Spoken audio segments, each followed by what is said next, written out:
എളുപ്പല്ലോ ഈ ആദ്യം ഓരോ സാധനങ്ങൾ കിട്ടാൻ. ഇപ്പൊ കിട്ടിയവരൊക്കെ നല്ല പണിയെടുത്തിട്ടുണ്ടാവൂലേ?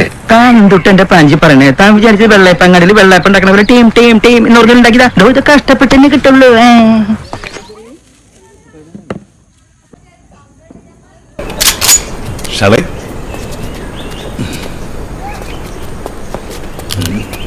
അണ്ണാ റെഡി ഒന്ന് പൊട്ടിക്കാൻ പാടില്ല.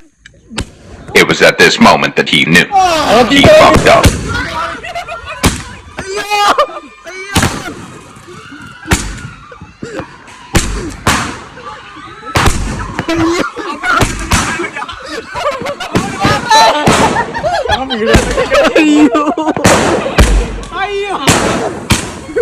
ഇതല്ല, ഇതിനപ്പുറം ചാടി കടന്നവനാണ് ഈ KK ജോസ്.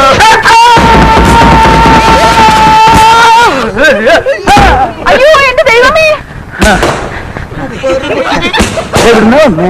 എന്താണോ ഇത്? താനെ പൊളിച്ചല്ലോ, ഇത്ര ഫെയിലാണ് വരുന്നത്. അതെ, ഇന്നലെ രാത്രി അതുകൊണ്ട് ഇറങ്ങി ഇത് കൂടിപ്പോയി. എന്നിട്ട് പോണോ? എഴുന്നേറ്റ് പോയിക്കോളാം. തലയുടെ മരവിപ്പൊന്ന് മാറ്റ് കുട്ടി. ഒരിടത്തൊരാള് ഒരു ആറ്റം ബോംബ് ഉണ്ടാക്കി. എന്നിട്ട് അത് അയാളുടെ കയ്യിൽ നിന്ന് അറിയാതെ വീണ് പൊട്ടി. എന്നിട്ട് അയാൾ ചത്തു. അങ്ങോട്ട് ചാവട്ടെ, എന്നാലേ ഇതൊക്കെ അവസാനിച്ചു കിട്ടുള്ളൂ. ഇങ്ങനെ ഇരിക്കുന്നു.